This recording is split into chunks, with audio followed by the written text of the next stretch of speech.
अस्सलाम वालेकुम स्टूडेंट्स, उम्मीद करती हूँ कि आप सब खैरियत से होंगे। और आज हम 8th class unit number 3 variations heredity and cell division वाला चैप्टर करेंगे। सो फर्स्ट ऑफ ऑल सबसे पहले हम लोग इसका इंट्रो पढ़ते हैं। तो स्टूडेंट हमारे पास है variations heredity and cell division में सबसे पहला टॉपिक जो इंट्रोडक्शन में आता है वो जेनेटिक्स है। जेनेटिक्स असल में ब्रांच है बायोलॉजी की, और इसमें हम लोग स्टडी करते हैं हेरिडिटी को। तो जेनेटिक्स असल में वर्ड निकला है जीन्स से, और जीन्स बोलते हैं इंसान जो है वो सेल से बना हुआ है, ठीक है। और सेल्स में क्या होते हैं, क्रोमोसोम्स होते हैं। क्रोमोसोम्स किस तरह के होते हैं उसकी शक्ल मैं आपको बताती हूँ, ठीक है। तो क्रोमोसोम की शक्ल कुछ ऐसी होती है, ठीक है। और वही जो क्रोमोसोम के जो हर पार्ट को हम लोग क्या बोलते हैं, लाइक अगर मैं आपको कॉपी पे दिखाऊं कि मुझे अगर आपको समझाना हो तो मैं आपको कैसे समझाऊंगी कि आप लोगों ने क्रोमोसोम को कैसे इमेजिन करना है, ठीक है। तो स्टूडेंट अभी हम लोग जेनेटिक्स का देख रहे थे, और जेनेटिक्स में मैंने आपको बताया जेनेटिक्स वर्ड जो निकला है वो जीन से निकला है, और gene is the part of chromosome. Chromosome क्या होते हैं, क्रोमोसोम हर सेल्स के अंदर क्या होते हैं, क्रोमोसोम्स मौजूद होते हैं, पेयर ऑफ द क्रोमोसोम, ठीक है। तो पेयर ऑफ द क्रोमोसोम है वो आपस में इस तरह से क्रॉसिंग ओवर करते हैं, ठीक है। और सबसे पहले मैं आपको बता दूं कि जो क्रोमोसोम में एक बड़ा सा बनाती हूँ, और उसका जो एक सीक्वेंस होता है, लाइक अगर मैं कोई भी सीक्वेंस लेती हूँ, मैं इस पोर्शन को डार्क कर रही हूँ, ठीक है। ये जो डार्क पोर्शन है और यहाँ पे मैं कोई पोर्शन डार्क कर लेती हूँ, इस डार्क पोर्शन को मैं क्या कहूँगी, जीन कहूँगी, ठीक है। जीन, ये जीन है, ठीक है। और इसके ऊपर हमारे पास कोई ना कोई ट्रेट होता है, कोई ना कोई एलील्स होते हैं, ठीक है। एलील्स वगैरह आपको समझ नहीं आएगी, मैं कह देती हूँ इसके ऊपर मेरे पास कैपिटल है और इसके ऊपर स्मॉल है, उसको मैं जीन्स बोलूँगी। और ये जो जिस लोकेशन, ये जो इनकी लोकेशन है, जीन्स की लोकेशन को हम लोग क्या बोलते हैं, लोसाई बोलते हैं, जो कि आगे आप लोग पढ़ेंगे। बट अभी जो मेरा मेन टास्क यहाँ पे है कि मैंने आपको बताया था जीन क्या होता है। जीन हमारे पास क्रोमोसोम के ख़ास सीक्वेंस को बोलते हैं, ठीक है। क्रोमोसोम्स के ख़ास सीक्वेंस होती है, ठीक है। क्रोमोसोम्स के असल में क्रोमोसोम के अंदर एक डीएनए होता है, डीएनए डीऑक्सी राइबो न्यूक्लियोटाइड, ठीक है, ये होता है हमारे पास। और जीन हमारे पास क्या होता है, gene is the part of chromosome. तो हम लोग जो अभी देख रहे हैं कि जेनेटिक्स क्या है, स्टडी ऑफ हेरिडिटी। हेरिडिटी का मतलब क्या होता है, हेरिडिटी असल में बोलते हैं जो हम लोग पेरेंट्स से इनहेरिट करते हैं। इनहेरिट का मतलब है लेके आना।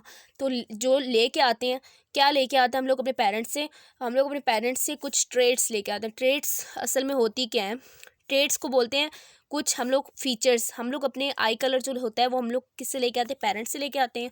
और इसी तरह से हम लोग जो है अपना जो हेयर कलर होता है, अपना स्किन कलर होता है, और हमारा जो इंटेलिजेंस लेवल है वो सब कुछ हम अपने पेरेंट्स से इनहेरिट करते हैं, ठीक है।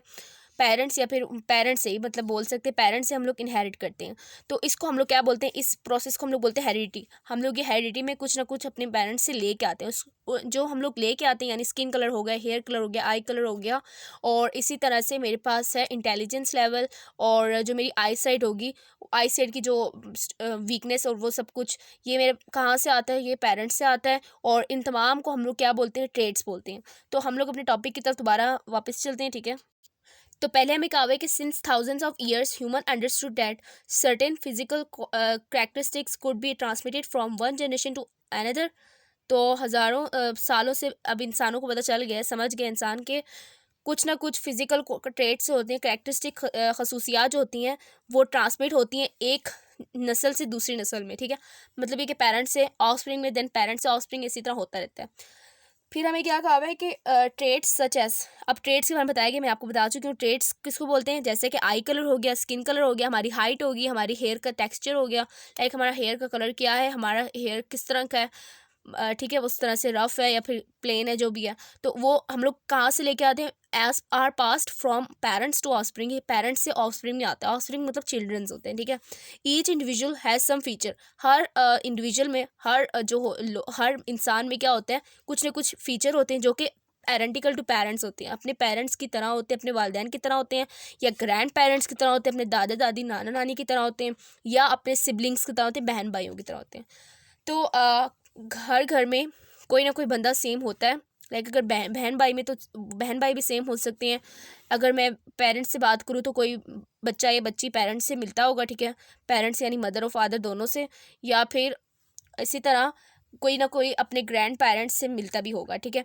तो इसी तरह से जेनेटिक्स जो है वो फील्ड ऑफ बायोलॉजी है, बायोलॉजी की एक फील्ड की जो है वो हमारे पास के जेनेटिक्स है। और जेनेटिक्स में स्टडी क्या किया जाता है कि how traits are passed from parents to their offspring, किस तरह से ये ट्रेट्स हैं, like eye colour, skin colour, parents से ऑफस्प्रिंग में कैसे आते हैं, इन सब के बारे में हम कहाँ स्टडी करते हैं, फील्ड ऑफ द बायोलॉजी यानी जेनेटिक्स में।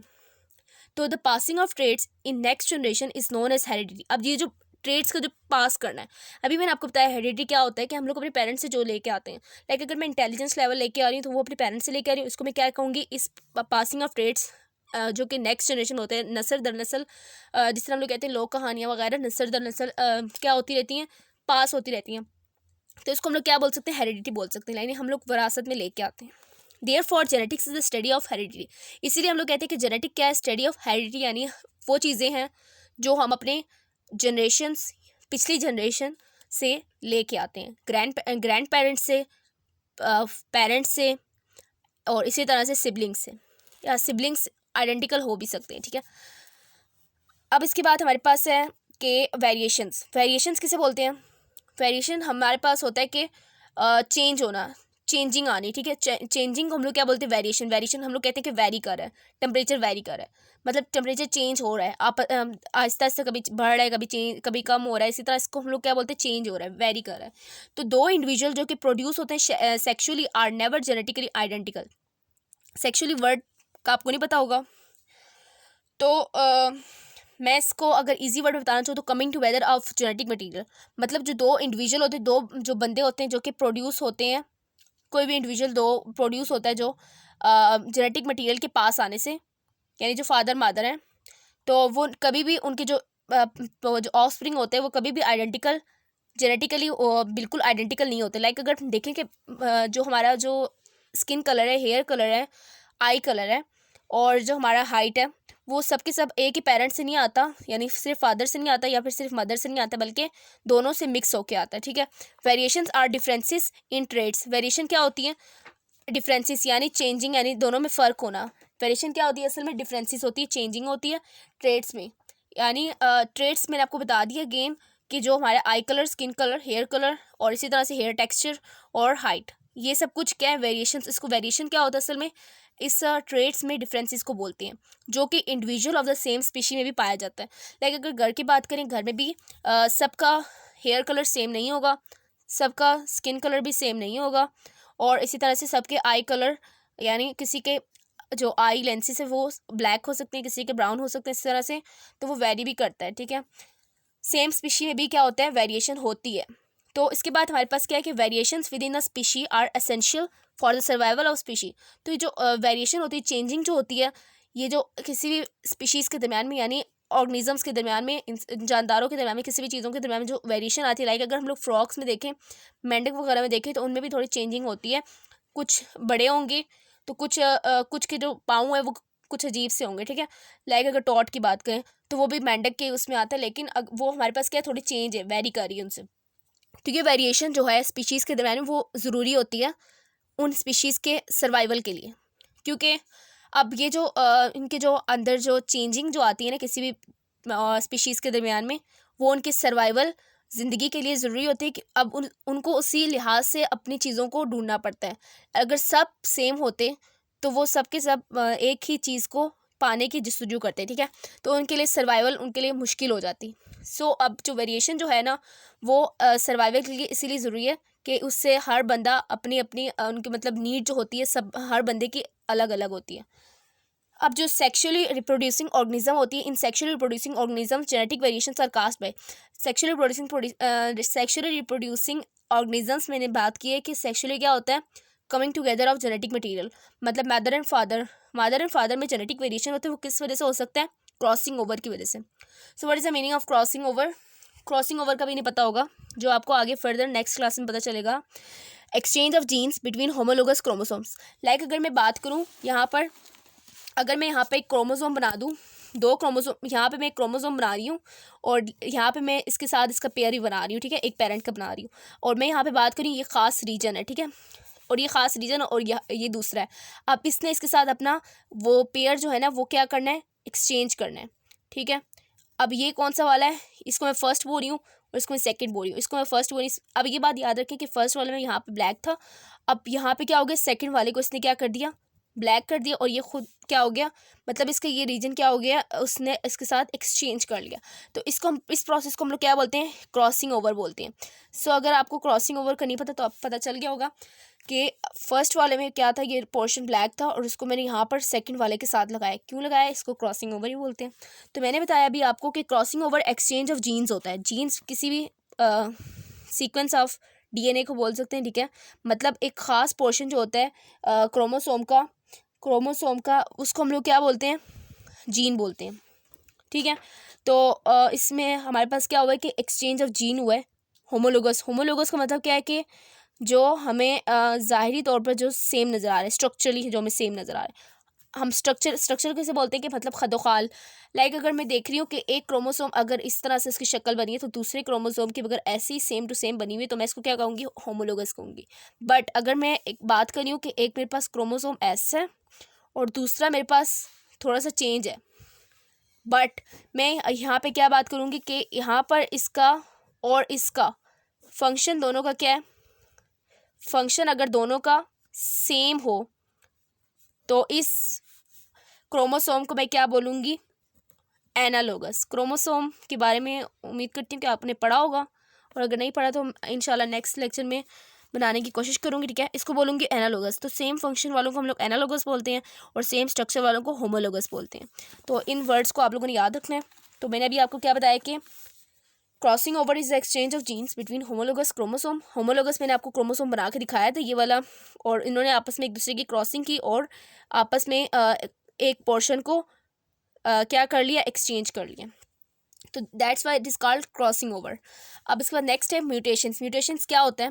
म्यूटेशन का मतलब है कि लाइक अगर मैं कहूँ कि मैं किसी बंदे के ऊपर एक्स रेज, गैमा रेज, ये जो है रेज है मतलब शुआएँ उस बंदे के ऊपर एक्सपोज करें, उस बंदे की बॉडी के ऊपर, तो उसकी वजह से क्या होगा? उसकी बॉडी का फंक्शन थोड़ा सा आल्टर करेगा, चेंज हो जाएगा। वो चेंज क्यों होता है? वो म्यूटेशन होता है, ठीक है। उसको म्यूटेशन बोलते हैं। म्यूटेशन का मतलब होता है change in DNA sequence, DNA के सीक्वेंस में चेंज आना। अब मैंने कहा है कि हर क्रोमोसोम के अंदर एक क्या होता है? डीएनए होता है। ये इसको मैं डीएनए बना रही हूँ, ठीक है। और ये भी क्या है? इसके अंदर डीएनए। तो अगर यहाँ पर इसका कोई एक पार्ट था, तो जब मैंने इसके ऊपर एक्सपोजर किया किसी भी लाइट का, गैमा रेस का या फिर मैंने एक्स रेस का, तो इससे क्या हो गया? इसका ये जगह चेंज हो गया। अब इसने अपना पोजीशन चेंज करके अब यहाँ पे कोई और मतलब साइड ले आया है। लाइक इसने कि ये साइड ही गायब हो गई है। तो इसकी वजह से क्या होगा कि उसमें म्यूटेशन, इसको हम लोग क्या बोलते हैं? म्यूटेशन बोलते हैं। और उसका जो डीएनए का सीक्वेंस है वो चेंज हो जाता है, ठीक है। या फिर स्ट्रक्चर ऑफ जीन चेंज हो गया। और फिर नेक्स्ट हमारे पास environmental factors which cause variation. जो इन्वायरमेंटल फैक्टर्स यानी जो माहौल की वजह से भी जो इंसान पे इफेक्ट पड़ता है, उसमें हमारे पास कॉजेज़ कौन कौन से वेरिएशंस के? डाइट है, बंदे की खुराक होती है, उसकी वजह से भी वेरिएशंस होती है। देन है टेम्परेचर। टेम्परेचर मतलब कम होना, ज़्यादा होना, उसकी वजह से भी क्या होता है? वेरिएशंस कॉज होती हैं। टेम्परेचर कभी हमारा कम होता है देन सर्दियों में, और फिर गर्मियों में क्या हो जाता है? ज़्यादा हाई कर जाता है। सो इस तरह से इसके बाद है ह्यूमिडिटी, नमी, हवा में नमी होना, नम होना, ठीक है। तो इस तरह से भी वेरिएशंस काज होती हैं। ये इन्वायरमेंटल फैक्टर्स हैं। Then next is some variations have few distinct forms. कुछ वेरिएशन की कुछ डिस्टिंक्ट फॉर्म होती है, मतलब ख़ास फॉर्म होती है, कुछ माया फॉर्म होती है, और उसको हम लोग क्या बोलते हैं? Discontinuous variation. मतलब ये कि इसका एक ख़ास नंबर होगा। लाइक अगर मैं बोल रही हूँ कि मेरे पास डिस्क्रीट क्या है? एक नंबर होगा, डिस्क्रीट कोई ख़ास वैल्यू होगी। अब अगर मैं बात करूँ कि मेरे पास जिस तरह है फ्री या अटैच ईयर लोब्स, अब इसका क्या मतलब है? अब ये जो मैं अगर मैं बंदे की एक शक्ल बना दूँ, लाइक ये इसकी क्या है? हेयर कह रही हूँ, ये इसका चेहरे का साइड है, ठीक है, जहाँ पे कान लगा होता है। कान के यहाँ से बंदे के कुछ के क्या होता है? यानी फ्री होता है, आज़ाद होता है, वो लटक रहा होता है, ठीक है, इस तरह, यानी इस तरह से हिल रहा होता है। बट अगर किसी और बंदे को अगर आप देखें जिसका यहाँ से अटैच हो, तो इसको हम लोग क्या बोलते हैं? Attach ear lobe. अच्छा, लोब किसको बोलते हैं? हमारे कान का नीचे वाला हिस्सा जो होता है, मतलब जो नरम वाला पोर्शन होता है, उसको हम लोग क्या बोलते हैं? लोब बोलते हैं। तो ये जो होता है किसी बंदों का, कुछ बंदों का ये क्या होता है? ये अटैच होता है, कुछ का ये फ्री होता है, और ये फ्रीली मूव कर सकता है, ठीक है। सो उसको हम लोग क्या बोलते हैं? फ्री या अटैच ईयर लोब। तो इसकी भी ख़ास वो होती है, ये होता है कि या फिर अटैच होगा या नहीं होगा, इसके दरमियान का कोई मतलब इसके दरमियान कुछ नहीं हो सकता। लाइक अगर मैं बात करूँ कि दूसरा मेरे पास है कि कॉन्टिन्यू ब्लड ग्रुप्स हमारे पास 3 किस्म के होते हैं। ए होता है, बी होता है और ओ होता है। इसके आगे पीछे कोई नहीं हो सकता। ये मैं नहीं कह सकती मेरा डी ब्लड ग्रुप है, इट इज़ इम्पॉसिबल। ना मैं ये कह सकती हूँ मेरा सी ब्लड ग्रुप है, तो ये नहीं होता। बस होना है तो इन तीनों में से कोई एक ही होगा। इसी तरह या फिर अटैच ईयरलोब होंगे या फिर नहीं होगा, इसके दरमियान का कोई रास्ता नहीं है, ठीक है। On the other hand the variation which have a wide range of types, कुछ वेरिएशन की वाइड रेंज ऑफ टाइप होती हैं, जिस तरह from one extreme to the other is called continuous variation. कुछ वेरिएशन क्या होती हैं, कॉन्टीन्यूसली होती रहती हैं। मतलब कॉन्टीन्यूस आपको पता चल रहा है कि मतलब एक ख़ास कि अगर मैं हाइट की बात करूँ, लाइक अगर मेरे पास एक बंदा है, ठीक है, और एक बंदा है इसकी हाइट ये है। मैं बताना चाहती हूँ आपको ह्यूमन हाइट और स्किन कलर के बारे में। तो स्किन कलर तो मैं आपको नहीं बता सकती, बट मैं आपको ये बता सकती हूँ, कुछ एक बंदा है उसका हाइट ये है, ठीक है। मैंने इसके वॉल के साथ क्या किया, मैयर किया। देन मैं एक और बंदे की देख रही हूँ, उसकी हाइट कितनी है, ये है। देन मैं एक और बंदे की देख रही हूँ, उसकी हाइट ये है। अब दुनिया में ना हर किस्म की हाइट के लोग हैं। मैं ये नहीं कह सकती कि किसी ख़ास वैल्यू में होगा। कुछ हो सकता है 2 फीट के हों, कुछ 4 फीट के हों, 5, 6, 7, 8, 9, 10, 11, 12। तो ये कॉन्टीन्यूज़ है, कॉन्टीन्यूज़ वेरिएशंस हैं। इसी तरह हमारे पास होता है स्किन कलर। स्किन कलर में हमारे पास आता है या फिर कोई बंदा सांवला होगा, या फिर कोई बंदा बिल्कुल काला होगा, या फिर नॉर्मल होगा, किसी का स्किन टेक्सचर, या फिर किसी का बिल्कुल क्या होगा, चिट्टा होगा। तो ये स्किन कलर भी क्या होता है, कॉन्टीन्यूसली वेरी कर है, और इसकी कोई ख़ास वैल्यू नहीं होती। इसका दरमियानी रास्ता भी हो सकता है, बट फ्री और अटैच ईयरलोब और ABO ब्लड ग्रुप के कोई भी दरमियान का रास्ता नहीं है, और यही होता है बिल्कुल। और इसके लिए ना कोई जो ब्लड ग्रुप और जो फ्री और अटैच ईयरलोब है, उसके लिए एक ख़ास वैल्यू होती है, डिस्टिंक्ट वैल्यू होती है, ठीक है। जिसको इसलिए इसको हम लोग बोलते हैं डिस्क्रीट से याद रखने के डिसकॉन्टीन्यूस इसलिए बोलते हैं, DIS डिस्क्रीट और DIS डिसकॉन्टीन्यूस। सो स्टूडेंट्स, हमारा यहाँ पे लेक्चर ख़त्म होता है। उम्मीद करती हूँ लेक्चर आप लोगों को पसंद आएगा। इंशाल्लाह नेक्स्ट लेक्चर में हम लोग नेक्स्ट वीडियो देखेंगे, मतलब नेक्स्ट लेक्चर में लगाऊंगी, ठीक है। और यहाँ पे आप लोग इसके एग्जांपल देख सकते हैं कि यहाँ पे इसका लोब क्या हुआ है, अटैच हुआ है बिल्कुल इस नीचे वाले हिस्से के साथ। कान का जो नीचे वाला हिस्सा है वो उसके साथ चिपका हुआ है, और यहाँ पर इसका ये लोब क्या है, फ्री है। तो आप इस एग्जाम्पल को देख लें, ठीक है। इस एग्जाम्पल को देख लें, ये इसका हिस्सा फ्री है, ईयर का लोब, और यहाँ पर इसका ये हिस्सा क्या है, अटैच है। तो आपकी बुक में इतनी अच्छी एग्जाम्पल बनी हुई है। इसी तरह स्किन कलर भी बना हुआ है, ठीक है। देख सकते हैं हर तरह के स्किन कलर अल्लाह ताला ने बनाए हैं बंदों के। सो कॉन्टीन्यूस वेरिएशन, डिसकॉन्टीन्यूस वेरिएशन। इसके बाद अगर आपको लेक्चर पसंद आए तो लाइक करें, दूसरों के साथ शेयर करें, चैनल को भी सब्सक्राइब करें। मिलते हैं नेक्स्ट लेक्चर में, तब तक के लिए अल्लाह हाफिज़।